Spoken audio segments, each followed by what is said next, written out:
سانحہ گل plaza case سے متعلق پولیس چالان پر پروسیکیوشن کے اعتراضات برقرار ہیں۔ پروسیکیوشن نے ایک بار پھر پولیس چالان واپس کر دیا۔ پروسیکیوشن ذرائع کے مطابق پولیس نے پروسیکیوشن کے اعتراضات مکمل طور پر دور نہیں کیے۔ جوڈیشل کمیشن کی رپورٹ چالان کے ساتھ منسلک نہیں کی گئی اور انتظامی غفلت کی تفصیلات بھی شامل نہیں کی گئیں۔ پولیس کو اعتراضات دور کر کے چالان دوبارہ جمع کروانے کی ہدایت کی گئی ہے۔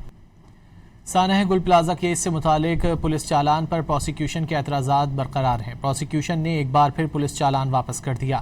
پروسیکیوشن ذرائع کے مطابق پولیس نے پروسیکیوشن کے اعتراضات مکمل طور پر دور نہیں کیے۔